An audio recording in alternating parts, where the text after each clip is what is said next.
우리가 일주일에 한 번씩 또는 그로서리에서 장을 보면서 줄을 서서 계산을 하려고 하고 있을 때 앞에 있는 사람이 그 계산대의 캐셔와 함께 즐겁게 얘기들을 하는 것을 보고 차례를 기다리고 있습니다. 그렇게 내 앞에서는 열심히 서로 이렇게 안부도 묻고 날씨에 대한 얘기도 하고 이렇게 잘 웃으면서 얘기하다가 제 차례가 되었을 때 아무런 말도 하지 않고 의례적으로 하이 한마디 하고 이렇게 저렇게 계산하고 갔다고 하면 저는 분명히 차별 대우를 받은 것이 맞습니다. 그렇게 되면 굉장히 기분이 나쁩니다. 그것도 나의 본질과는 상관없이 내가 가진 인종, 국적과 같은 외적인 조건 때문에 차별을 받았다고 생각하면 더더욱 기분이 나쁩니다. 이처럼 사람은 차별 대우를 받으면 참 기분이 나쁜 법입니다. 그래서 이민자의 나라라고 하는 이 미국에서도 차별 행위에 대한 제재는 매우 엄격합니다. 세상에서도 차별에 대하여 이렇게 심각하게 대처하고 있는데 교회는 말할 것도 없습니다. 그런데 실제로는 교회에서도 알게 모르게 차별 행위가 이루어지고 있습니다. 이는 지금 현재의 교회도 그렇지만 당시 초대교회도 예외가 아니었습니다. 그래서 야고보 사도는 오늘 본문에 사람을 외모로 취하지 말라고 했습니다. 제발 좀 사람을 외모로 취하지 말라라고 말하고 있습니다. 여기서 이 외모라고 하는 말은 사람의 본질적인 면이 아닌 그 외 다른 것을 말하는 것입니다. 하나님께서 저와 여러분들을 창조하셨다고 하는 귀한 존재라는 본질적인 것 말고 그 사람이 가지고 있는 신분, 직업, 학벌, 성별, 그리고 재산이 얼마나 있는지 없는지, 사회적 지위는 높은지 낮은지, 그 사람이 얼마나 많은 사람과 알고 있는 인맥이 있는지 없는지 그와 같은 것들을 말하는 것이 외모입니다. 하나님께서 지으신 그 본질적인 것을 무시하고 오로지 외적인 여러 조건들을 가지고 차별하는 일들이 세상도 아닌 교회에서 있었습니다. 있을 수 없는 일입니다. 그래서 야고보 사도가 지금 사람을 좀 외모로 취하지 말라고 하는 것입니다. 혹시 지금 우리는, 아니 나는 외부적인 조건을 가지고 차별을 받고 있지 않습니까? 혹시 또 나는 나도 모르게 다른 사람을 그런 외모로 인하여 차별 대우하고 있지는 않습니까? 오늘 야고보 사도를 통한 하나님의 말씀을 우리가 좀 깊이 생각하고 상고하심으로 사람을 외모로 취하지 않는 하나님의 백성들이 되시기를 바랍니다. 외모로 취하지 말라. 왜 외모로 취하면 안 됩니까? 그 첫 번째는 예수 그리스도를 믿는 믿음을 가진 성도이기 때문에 사람을 외모로 취해서는 안 되는 것입니다. 우리 1절 말씀 다시 한번 보도록 하겠습니다. 내 형제들아, 영광의 주 곧 우리 주 예수 그리스도를 믿는 믿음을 너희가 받았으니 사람을 외모로 취하지 말라. 아멘. 여기 이유가 나옵니다. 우리 주 예수 그리스도를 믿는 믿음을 너희가 받았으니 사람을 외모로 취해서는 안 된다고 했습니다. 분명한 이유가 됩니다. 예수 그리스도를 믿는 자이기 때문입니다. 저와 여러분이 예수를 믿지 않는 자라 하더라도 사람을 외모로 취하면 안 되는데 예수 그리스도를 믿는 믿음을 우리가 받은 자이기 때문에 당연히 사람을 외모로 취해서는 안 되는 것입니다. 예수님은 부자와 권력자를 위해서 십자가 대속사역을 감당하지 않았습니다. 또한 예수님은 그렇다고 해서 가난한 자나 병든 자, 억압받는 사람만을 위해서 오신 분도 아닙니다. 예수 그리스도는 모든 인류를 위한 대속사역을 감당하셨습니다. 그런데 예수 그리스도, 그분을 믿는 제자, 그분을 따르는 성도라고 하면서 사람들을 외모로 인하여 이쪽 파 저쪽 파 구분을 짓고 그에 따라 행동을 달리하는 차별 행동을 할 수 없는 것입니다. 너무나도 당연하고 분명한 이유가 아닙니까? 그런데 우리는 예수 그리스도 믿는다고 하면서도 또 한편으로는 아주 당연하게 아무렇지도 않게 사람들을 차별하고 있습니다. 이것은 도저히 양립할 수 없는 가치를 우리 몸에 함께 가지고 있는 것이 됩니다. 여기서 너희가 받았으니 라는 말은 실제는 명령문입니다. 너희가 가지라는 뜻입니다. 예수 그리스도를 믿는 믿음을 너희가 가지라는 뜻입니다. 그래서 이 구절은 내 사랑하는 형제들아, 너희가 영광의 주 곧 우리 구주 예수 그리스도를 믿는 믿음을 사람을 외모로 취하는 태도와 함께 가지지 말아라고 우리가 이해를 하셔야 됩니다. 즉 예수 그리스도에 대한 믿음, 주님 우리가 주님을 믿습니다, 주님께서 나의 구주인 것을 믿습니다 라고 하는 그 믿음은 사람을 외모로 취하는 가치관과 함께 공존할 수 없는 것이 됩니다. 따라서 예수 믿는 성도가 교회에서 다른 사람을 외모로 인하여 차별대하는 행동을 한다면 이는 심각한 문제가 되는 것입니다. 그러면 우리는 뭘 생각해 봐야 됩니까? 내가 지금 차별대우하는 것은 사실이라고 한다면 그 다음에 나와 함께 가치관에 양립할 수 없는 예수 그리스도를 믿는 믿음을 다시 한번 생각을 해봐야 됩니다. 나에게 주신 배우자를 사랑하고 있는데, 내 아내를, 내 남편을 정말 사랑해서 결혼하고 함께 있는데, 정말 사랑하는데 함께 시간을 보내기는 싫다.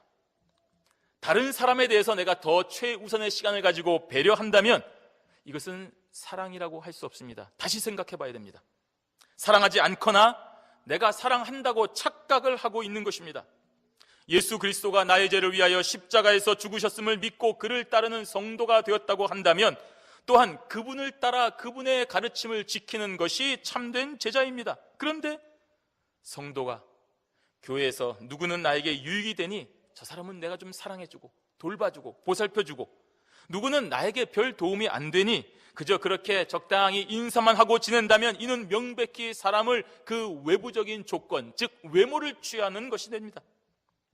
예수님을 믿는 제자가 취할 행동은 절대로 될 수 없습니다. 영광의 주, 곧 우리 주 예수 그리스도라고 했습니다. 우리 믿음의 대상이 되는 주님께서 이 땅에 오셔서 사랑하신 영광과 동격을 이루고 있습니다. 죄인인 우리를 구하려 하나님이신 예수님이 이 땅에 내려오셨습니다.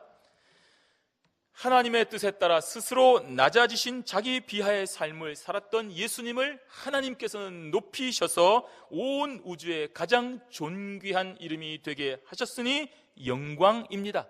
하나님께서 낮아지신 예수 그리스도를 높이셔서 영광스럽게 하셨다는 말입니다.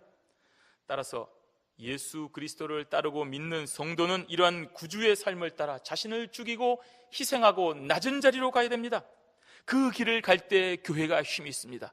그 길을 갈 때 기독교가 힘이 있습니다. 왜 기독교가 욕을 먹습니까? 낮은 곳으로 아무도 가려 하지 않기 때문에 힘이 없는 것입니다. 다 높은 곳으로 올라가고 다 교회를 통하여서 자기 이익을 취하려 하고 교회를 발판으로 삼아 자기 개인의 영광을 보려 하니 기독교가 욕을 먹고 힘이 없는 것입니다.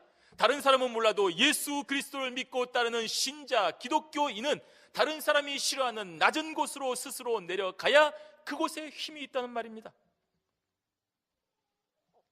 각기 저마다 옳고 대단하다고 생각하여 다른 사람에게 나의 생각을 강요하는 것은 성도의 모습이라고 할 수 없습니다.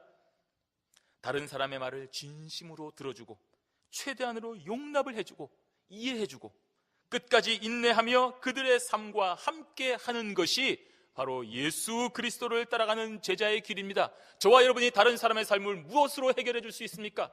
그저 함께 아파하고 함께 기도하고 함께 그들과 동행하고 예수 그리스도의 사랑을 전해주는 것만이 저와 여러분이 가야 될 길입니다. 그 외에 아무것도 없습니다. 그런데 그렇게 살아갈 때 하나님의 놀라운 역사가 우리 가운데 임재하여서 큰 은혜가 임한다는 말입니다.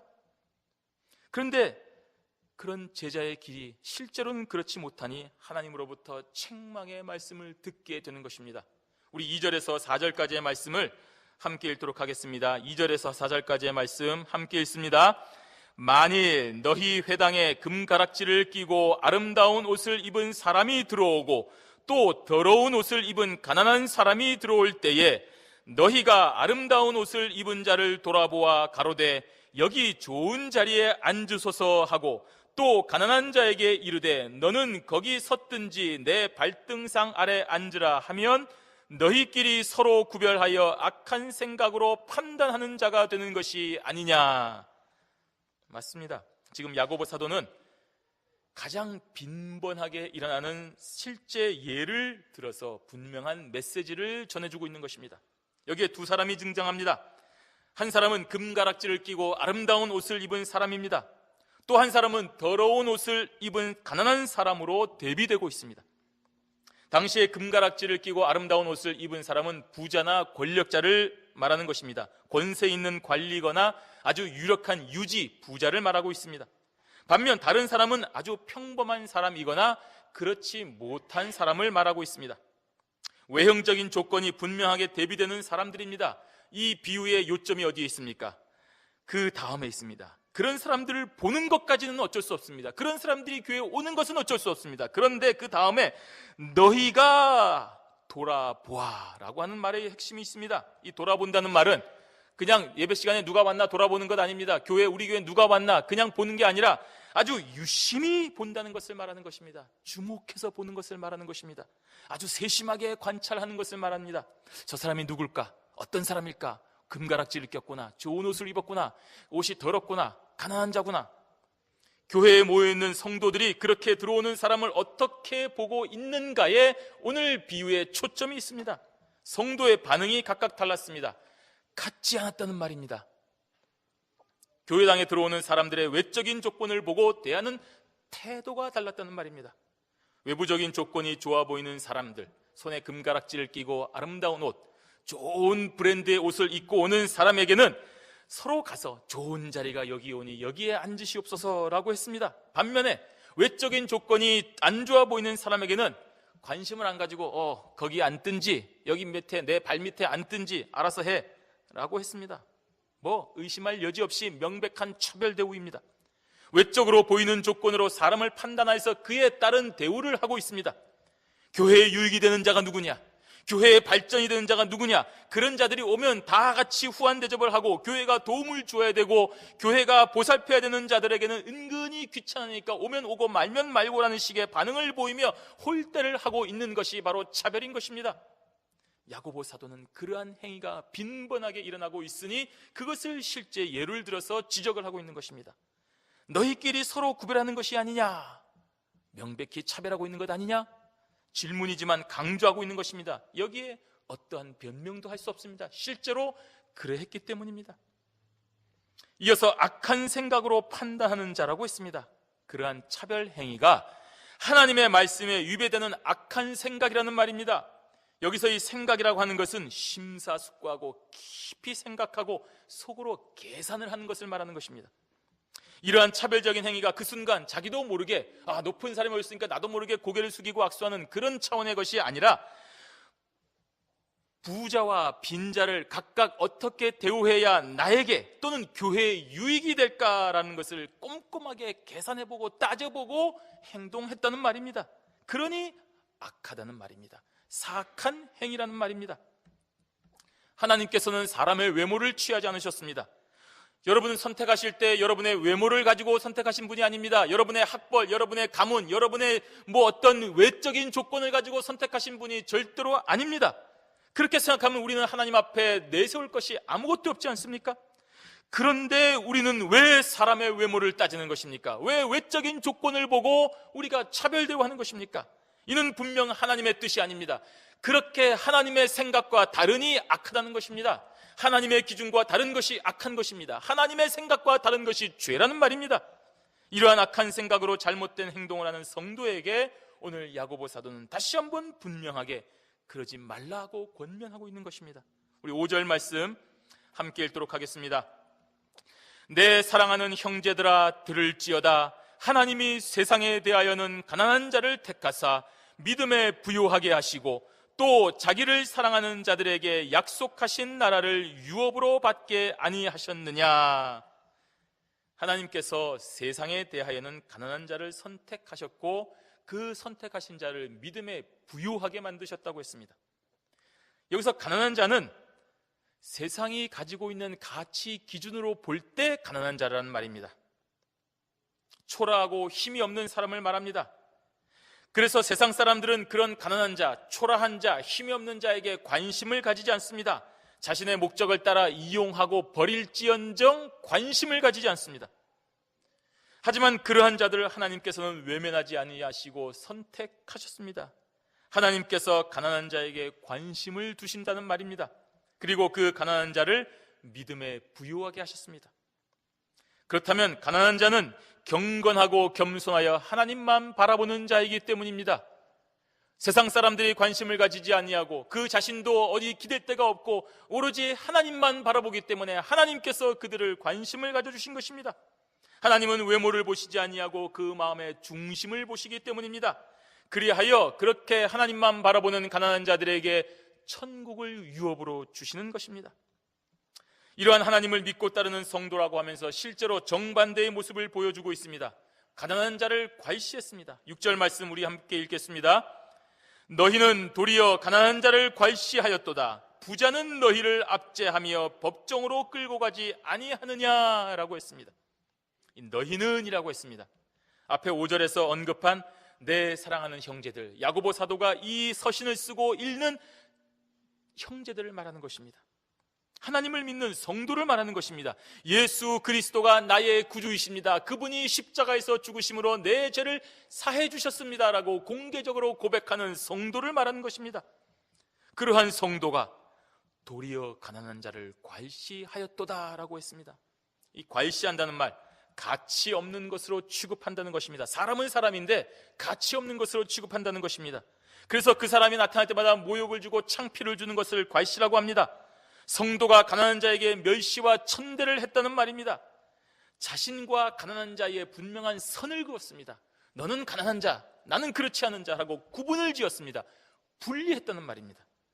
이것이 차별입니다. 차별은 사람을 창조하신 하나님의 본질적인 존귀하심을 무시하는 행동입니다. 따라서 차별은 하나님을 두려워하지 않는 오만함의 극치입니다. 고아와 과부로 대표되는 가난한 자를 사랑하라는 구약의 명령을 어기는 아주 나쁜 일입니다. 어리석은 행동입니다. 세상 사람들이 해도 비난받을 행동을 예수를 믿고 따르는 성도가 하고 있습니다. 그렇다고 해서 정말 좋은 대우를 했던 그 부자가 교회를 유익하게 합니까? 그렇지 않습니다. 오히려 그 부자는 교회를 회방합니다. 6절 하반절에 보시면 부자는 너희를 압제하며 법정으로 끌고 가지 아니하느냐라고 기록을 했습니다. 교회 성도들이 외적인 조건으로 떠받들어 주고 챙겨주었던 부자들은 실제로는 교회를 압제하는 사람들입니다. 도대체 교회가 뭐하는 곳이냐?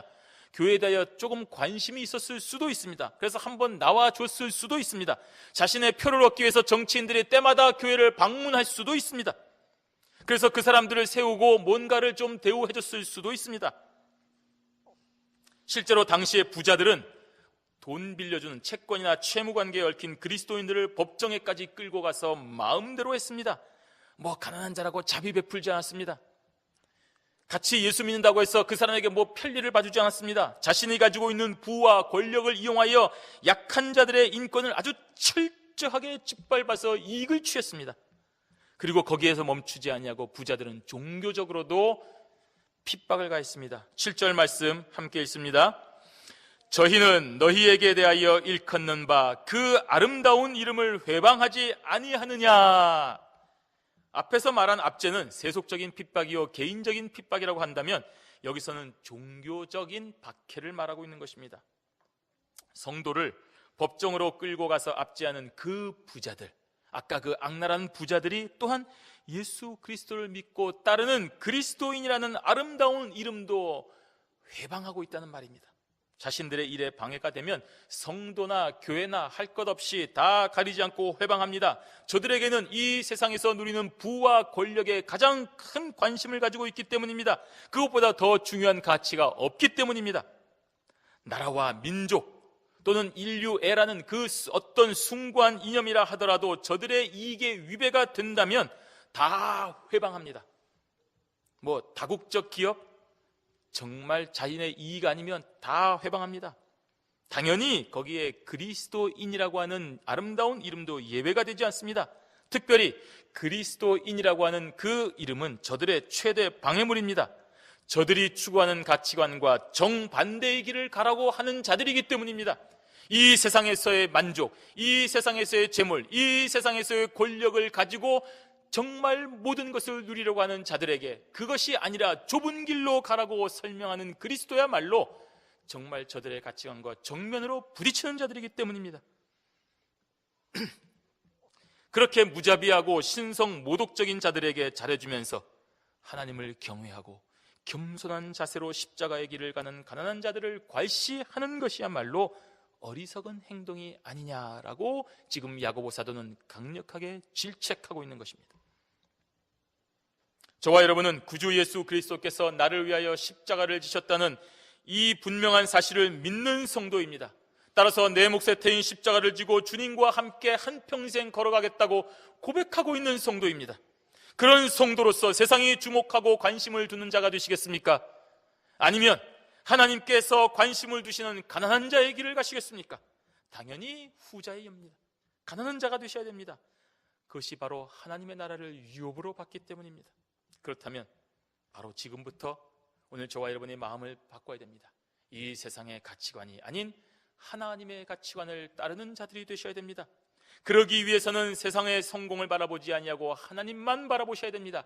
하나님께서 무엇을 말씀하시는가? 하나님께서 나에게 무엇을 원하시고 계시는가? 하나님께서 나에게 주신 이 모든 조건을 통하여 무엇을 하시기를 바라고 계시는가에 저와 여러분의 관심이 집중해야 되는 것입니다. 그것이 바로 가난한 자입니다. 사람들이 볼 때 우리를 우습게 봅니다. 야, 너는 이 좋은 기회를 뭐 하고 있느냐?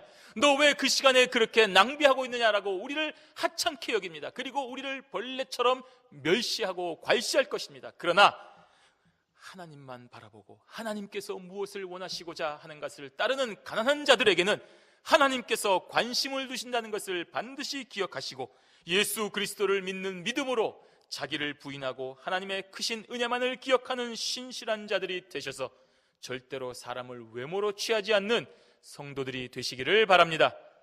외모를 취하지 말라. 그 두 번째 이유는 하나님께서 내 이웃을 내 몸과 같이 사랑하라고 하셨으니 사람을 외모로 취하지 말아야 되는 것입니다. 우리 8절과 9절 말씀 함께 보도록 하겠습니다. 너희가 만일 경에 기록한 대로 내 이웃 사랑하기를 내 몸과 같이 하라 하신 최고한 법을 지키면 잘하는 것이거니와 만일 너희가 외모로 사람을 취하면 죄를 짓는 것이니 율법이 너희를 범죄자로 정하리라. 아멘. 여기서 나오는 경이라고 하는 것은 구약 성경을 말하는 것입니다. 레위기 19장 17절에서 18절에 보시면 너는 내 형제를 마음으로 미워하지 말며 이웃을 인하여 죄를 당치 않도록 그를 반드시 책선하라.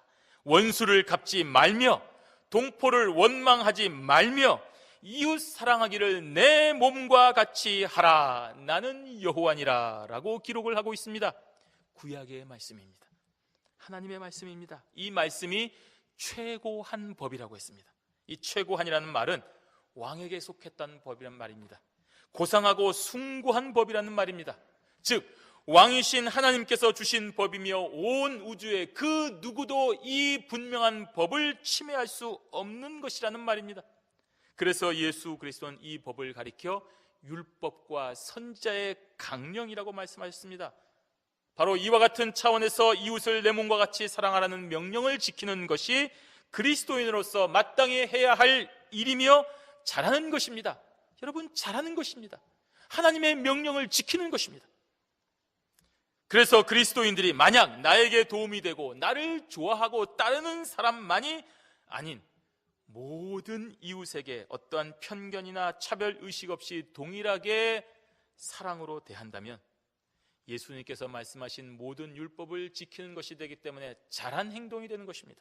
그런데 오늘 이 말씀에 그렇게 하지 아니하고 외모로 사람을 취하면 죄를 짓는 것이라고 했습니다. 그런 자를 율법이 범죄자라고 선언한다고 했습니다. 앞서 기록한 대로 외부적인 조건이나 개인의 어떤 좋고 나쁨이라고 하는 호불호에 따라서 사람을 차별해서 대우하면 우주의 왕이신 하나님의 법을 어긴 것이 되기 때문에 범법자가 되는 것입니다. 출애굽기 23장 6절에 보시면 너는 가난한 자의 송사라고 공평치 않게 하지 말며 라고 기록을 하고 있습니다. 또 잠언 14장 21절에 그 이웃을 업신 여기는 자는 죄를 범하는 자요 빈곤한 자를 불쌍히 여기는 자는 복이 있는 자니라 라고 기록을 하고 있습니다. 하나님의 말씀은 이외에도 여러 군데에서 외모로 사람을 취하는 것을 범죄라고 말하고 있습니다. 그래서 성도는 외모로 사람을 취하지 말아야 됩니다. 어떻게 다 잘할 수 있습니까? 모든 것을 다 잘하고 요것 하나 안 되는데 그게 그렇게 큰 문제가 됩니까? 라고 질문할 수도 있습니다. 안 됩니다. 10절 말씀 함께 있습니다. 10절입니다. 누구든지 온 율법을 지키다가 그 하나에 거치면 모두 범한 자가 되나니. 그렇습니다. 당시의 유대인들은, 지금도 그렇습니다. 유대인들은 많은 율법, 600 몇 가지가 되는 그 율법 중에 우리가 생각해봐도 이거 다 지킬 수가 없지 않느냐, 불가능하지 않느냐. 맞습니다. 불가능한 것입니다. 그러니 좀 중요한 율법들과 그렇지 않은 율법들을 이렇게 구분을 지어가지고 순서를 좀 정해놓자. 그래서 요것과 요것 둘 다 지킬 수 없을 때는 더 중요한 것을 지키면 어떻겠느냐, 이렇게 생각을 하고 있습니다. 그래서 아주 중요한 법은 지키고 때에 따라서 조금 덜 중요한 법은 안 지켜도 크게 문제될 것이 없다는 인식을 그 당시의 유대인들도, 지금의 유대인들도 가지고 있습니다. 그야말로 율법으로는 구원을 얻을 수 없다는 사실을 자신들도 스스로 인정하고 있는 것입니다. 그런데 야고보 사도는 그러한 것이 틀렸다고 말하는 것입니다. 모든 율법은 빠짐없이 지켜야 된다고 하고 있습니다. 맞습니다. 어느 것 하나 어겨도 되는 것이 절대로 아닙니다. 율법을 지켜야만이 구원을 얻다는 말은 율법을 다 지켜야 구원을 얻는다는 말입니다. 우리가 잘 알고 있는 말, 50보 달아나는 사람이 100보 달아나는 사람을 서서 비웃는다는 말이 있습니다. 전쟁하다가 죽을 것 같고 패할 것 같으니까, 잡힐 것 같으니까 다 둘이 같이 막 열심히 도망가다가 조금 걸음이 빨라서 멀리 도망간 사람을, 조금 늦게 도망간 사람이 서가지고 막 비웃는 것입니다. 저런 겁장이 같은 녀석, 저렇게 100보나 도망가다니. 누가 누구를 보고 비웃는 것입니까? 다 똑같이 죽음에 두려워서 도망가는 주제에 누가 누구를 더 빨리 도망갔다고, 누가 누구를 더 많이 도망갔다고 비판한다는 것이 말이 되는 것입니까? 안 되는 것입니다. 성도는 모든 율법을 다 지켜야 되는 것입니다. 그렇지 않으면 하나님 앞에서 다 똑같이 멸망할 수밖에 없는 죄인인 것입니다. 그런데 나는 10개 중에서 9개 지켰으니까 너보다는 의인이다, 너는 5개밖에 지키지 않느냐라고 생각하면 안 되는 것입니다. 다 똑같이 하나만 범죄해도 다 주님 앞에 죄인인 것입니다. 우리 11절 말씀 함께 읽습니다. 간음하지 말라 하시니가 또한 살인하지 말라 하셨은즉 내가 비록 간음하지 아니하여도 살인하면 율법을 범한 자가 되느니라. 그렇습니다. 간음하지 말라고 하신 하나님께서 또한 살인도 하지 말라고 하셨으니 둘 중에 어느 것 하나라도 범하면 다 율법을 범한 죄인이 되는 것입니다. 여기서 살인이라고 하는 것은 진짜로 사람을 죽인 것만을 말하는 것이 아닙니다. 예수님께서는 형제에 대하여 마음에 속으로 분노를 품기만 해도 살인한 것과 다름없다고 말씀했습니다. 지나가는 여인을 보고 마음에 음욕을 품는 것도 간음한 것과 똑같다고 말씀하셨습니다. 야고보 사도는 바로 그것을 염두에 두고 이 부분을 인용한 것입니다. 이러한 율법의 근본 정신이 어디에 있습니까? 내 이웃을 내 몸과 같이 사랑하라는 말씀에 그 근본을 두고 있는 것입니다. 내 이웃을 내 몸과 같이 사랑하는 사람이 어찌 다른 사람을 차별하여 대우할 수가 있겠습니까? 내 이웃을 내 몸과 같이 사랑하는 자가 어떻게 다른 사람을 미워할 수가 있습니까? 내 이웃을 내 몸과 같이 사랑하는 사람이 어떻게 내 이웃을 향하여 거짓 증거할 수가 있습니까? 내 이웃을 내 몸과 같이 사랑하라는 사람이 어떻게 십계명에 나타나는 모든 사실을 거절하고 할 수 있겠습니까? 그럴 수 없습니다. 따라서 내 이웃을 내 몸과 같이 사랑하라는 이 근본 정신을 가지고 있을 때는 우리가 율법을 다 지킬 수밖에 없는 것입니다. 외모로 사람을 취하는 자는 율법이 정한 대로 가난한 자를 미워하는 자입니다. 그 미워하는 마음이 곧 예수님께서 말씀하신 형제를 미워하는 자가 되는 것이기 때문에 살인하지 말라는 율법을 범한 자가 되는 것입니다. 따라서 성도는 하나님의 율법을 지키는 자이기 때문에 외모로 사람을 취하지 말고 모든 이웃을, 모든 성도를, 모든 사람을 내 몸과 같이 항상 사랑하는 자가 되어야 됩니다. 그런데 이것은 율법주의자가 아니라 자유자로서의 마땅한 의무라는 사실을 우리가 기억을 해야 됩니다. 우리 12절 말씀 함께 있습니다. 너희는 자유의 율법대로 심판받을 자처럼 말도 하고 행하기도 하라. 아멘. 미래에 있을 심판을 생각하며 이웃사랑의 율법을 지키라는 뜻입니다. 율법을 지키지 못하면 우리가 심판을 받게 되니 마땅히 율법을 지키라는 것입니다. 여러분, 세상의 법을 어기면 당연히 제재를 받지 않습니까? 그에 따른 벌을 받습니다. 신호등을 어기면 당연히 경찰한테 걸려서 벌금을 내고 딱지를 떼는 것입니다. 따라서 벌금을 내거나 감옥에 가는 것이 두려우면 법을 지키면 되는 것입니다. 그렇듯이 마지막 날에 우리가 스스로 행한 행위로 인한 심판이 있으니 현재 주어진 율법을 반드시 지키라는 말입니다. 그런데 율법대로가 아니라 자유의 율법대로라고 했습니다. 이 말을 주목해야 됩니다. 야고보서 1장 25절에 보시면 자유하게 하는 온전한 율법이라는 표현이 있는데 바로 오늘 이 자유와 율법과 같은 말이고 복음을 말하는 것입니다. 따라서 자유의 율법이라고 하는 것은 예수 그리스도의 복음을 의미하는 것입니다. 율법을 어기면 심판을 받습니다. 그래서 율법은 항상 심판을 수반하기 때문에 두렵고 공포스럽습니다. 우리가 재판장에 가면 두려운 마음, 똑같은 마음입니다. 하지만 성도는 예수 그리스도의 구속사역으로 말미암아 더 이상 이러한 율법의 속박에 머무르지 않는 자유자입니다. 해방되었지 않습니까? 주님의 사랑으로 우리가 이러한 율법에서 해방이 되어서 율법에서 벗어난 것입니다.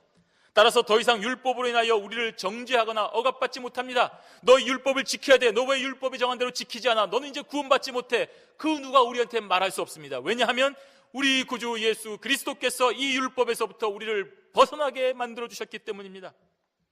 그러나 성도는 율법을 지켜야 됩니다. 벗어났지만 율법을 지켜야 됩니다. 예수 그리스도로 인하여 폐하여진 것이 아니라 그 율법이 완전해졌기 때문입니다. 따라서 예수를 구주로 고백하고 따르는 저와 여러분과 같은 성도는 구원을 얻기 위한 수단으로 율법을 지키는 유대인들이 아닙니다. 우리가 구원을 얻기 위하여 율법을 지킬 필요는 전혀 없습니다.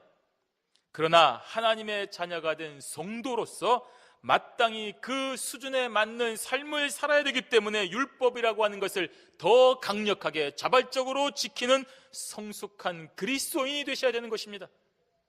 따라서 성도는 더 이상 이제 율법으로 인하여 심판받을 자가 아니지만 그보다 더한 수준의 율법을 스스로 지킴으로써 과연 천국 백성으로서 합당한 삶을 보여주어야 되는 것입니다. 왜냐하면 그렇게 살아가는 성도에게 심판날에 긍휼하심이 있기 때문입니다. 우리 마지막 13절 함께 읽습니다. 긍휼을 행하지 아니하는 자에게는 긍휼 없는 심판이 있으리라. 긍휼은 심판을 이기고 자랑하느니라. 아멘. 가난한 자, 힘없는 자, 고통 속에 있는 자를 긍휼히 여기는 자는 야, 저 사람 참 얼마나 불쌍한가. 아, 저 사람 참 얼마나 안타까울까. 그렇게 긍휼히 여기는 자는 절대로 부자들과 가난한 자들을 차별하지 않습니다. 가난하고 억눌린 상태에 있는 자를 긍휼히 여기는 자비로운 마음이 있기 때문입니다. 그래서 더 마음을 써서 그들을 힘껏 보살펴 줄지언정 힘 있는 자들을 가까이 하기 위해서 어려운 상태에 있는 자를 외면하거나 가볍게 여기지 않습니다. 즉 긍휼함이 있는 자, 긍휼히 여기는 자는 바로 사람을 외모로 취하지 않는 자라는 명백한 증거인 것입니다. 긍휼이라고 하는 것은 하나님이 비참한 죄에서 허덕이는 우리에게 무한하신 사랑으로 독생자를 보내주셔서 구원해 주신 것처럼 우리도 그 사실을 기억하며 나와 같이 도움이 필요한 자에게 내가 할 수 있는 모든 것을 다 그리스도의 이름으로 베푸는 것이 긍휼입니다. 내가 너를 도와줬으니까 나중에 나를 도와줘라. 내가 이렇게 훌륭한 사람이라는 것을 그 사람에게 또는 다른 사람에게 드러내기 위한, 보여주기 위한 자비가 아니라 정말 나는 죽었는데 하나님께서 나를 긍휼히 여겨주셔서 이렇게 살아갈 수 있는 것처럼 이제 나도 그 하나님의 사랑으로 많은 사람에게 예수 그리스도의 이름으로 다가가는 것이 진정한 긍휼입니다. 이처럼 긍휼은 이웃사랑의 계명을 구체적인 우리의 삶의 구석구석에서 실천하는 것입니다. 긍휼은 심판을 이기고 자랑한다고 했습니다. 하나님이 베풀어 주신 긍휼하심을 기억하고 그 긍휼하심으로 이웃을 사랑하는 마음으로 자비를 베푼 성도들은 마지막 심판날에 하나님으로부터 긍휼하심을 받습니다. 예수님께서는 산상수훈에서 마태복음 5장 7절에 긍휼히 여기는 자는 복이 있나니 저희가 긍휼히 여김을 받는다고 했습니다. 이렇게 다른 사람을 긍휼히 여기는 자는 하나님으로부터 긍휼히 여김을 받습니다. 사람을 외부적인 조건으로 판단하는 자, 그런 자는 내 이웃을 내 몸과 같이 사랑하라는 하나님의 명령을 정면으로 어기는 죄를 범하는 것이니 우리 성도는 긍휼을 입은 자로서 마땅히 이웃을 향해 자비한 마음으로 사랑을 베푸는 자가 되시기를 바랍니다. 성도 여러분, 우리는, 저와 여러분은 예수 그리스도를 구주로 고백하는 형제입니다. 그렇습니까? 하나님의 무한하신 사랑을 체험한 중생인입니다. 맞습니까? 지극히 높으신 하나님의 율법을 생명처럼 소중히 여기고 지키기로 약속한 하나님의 백성입니다. 과연 그렇습니까? 날마다 하나님의 말씀을 묵상하며 그 뜻대로 살면서 영광을 오직 하나님께로 돌리기로 헌신한 성도입니다. 맞습니까? 이 땅은 영원한 도성이 아니며 우리가 천국을 소망하여 걸어가는 나그네 길 걸어가는 순례자라는 사실 여러분 인정하십니까?